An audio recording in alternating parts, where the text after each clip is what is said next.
Anyway, mahal, balik na tayo sa ating Chinitox. Usapang pag-ibig mula sa chinito ng buhay mo. Oo, ako pa rin to, si DJ Kim Chino. Kasi nga, 6 to 9 tayo, 6 to 9 p.m. Oh, malapit na ako sumudbat, malapit na ako bumiyahe. Oo, malapit na ako matraffic. Uy! Anyway, mahal, sabi ko kanina, ibibigay ko ang 3 tips para naman this year, 2026, ay magka-jowa ka na. Diba? Kasi taon-taon na lang wala kang jowa, taon-taon na lang wala kang dilig, taon-taon na lang walang lumalandi sa'yo. Kaya naman nandito ako para bigay yung mga tips. At yung mga tips na to ay talaga nga namang i-apply ko rin sa sarili ko kasi hanggang ngayon wala pa rin akong jowa rin. Diba? Anyway, mahal, recap na tayo. Sabi ko kanina, para magka-jowa ka this year ay una, i-level up ang iyong energy. Hindi puro itsura lang. Ito yung sinasabi natin na hindi laging aesthetic. Hindi laging mukha ang priority. Maganda, kung maganda ka na nga, may personality ka pa, hindi ka pa boring as a tao. Diba? Mahal, ang dami ng maganda at gwapo ngayon. Kaya dapat hindi lang maganda or hindi lang ganda o kagwapuhan ng iyong armas. Lalo na sa panahon na kung saan ang daling magka-jowa na may complete package. Diba? Totoo yan. Yung gwapo na, maganda na, tapos mayaman pa, tapos high energy pa, ang ganda pa ng ugali, ikaw maganda o gwapo ka lang, wala ka talaga magiging jowa niyan. At ang pangalawa, sabi ko rin kanina, mahal, lumabas sa usual routine para magka-jowa this year. 'Di ba? Kung puro trabaho, uwi, ngayon, magkaroon ka ng extracurricular activities. Ano ba yung mga usong activities ngayon?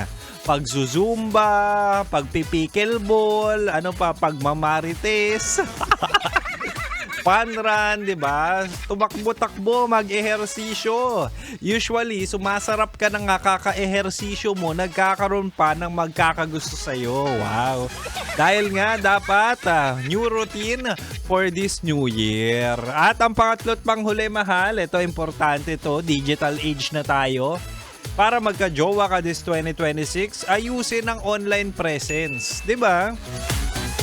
Ito yung sinasabi natin, mahal, na syempre kung ano yung nakikita nila sa digital, dapat consistent din na makikita nila sa personal. Usually naman, 'di ba, yan na yung parang unang card mo para makipag-connect sa iba't ibang tao, ang digital presence natin sa social media. So dapat ang social media natin ay pangmalakasan, 'di ba? Usually nga mga social climber, talaga makikita mo nagkakape sa mamahalin, pero ang totoo, naku, sinasabi ko sa'yo, lugmok yan sa utang. Akala mo mabango sa picture, pero sa personal, ay nako, ang bantot pala niya. Huy! Parang may kakilala si Boy Pindot na ganyan, nakatraba.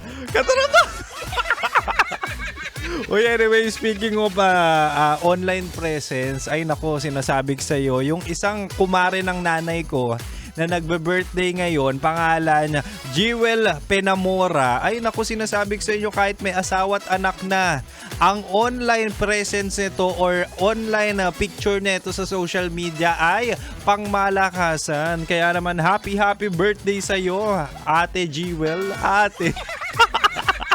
Mag-enjoy kayo dyan at iuwi mo ang nanay ko ng safe at hindi lasing, ha? Utang na loob. Anyway, mahal, sana this 2026 ay talaga nga naman maging successful tayo, hindi lang sa career, hindi lang sa pera, pero sana pati na rin sa pag-ibig! Eh! Sana kami dalawa ni Boy Pindot, jowang-jowa na rin talaga kami.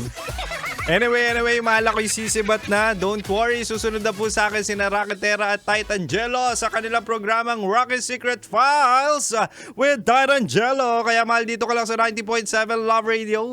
Kailangan pa bang i-memorize yan? Basic.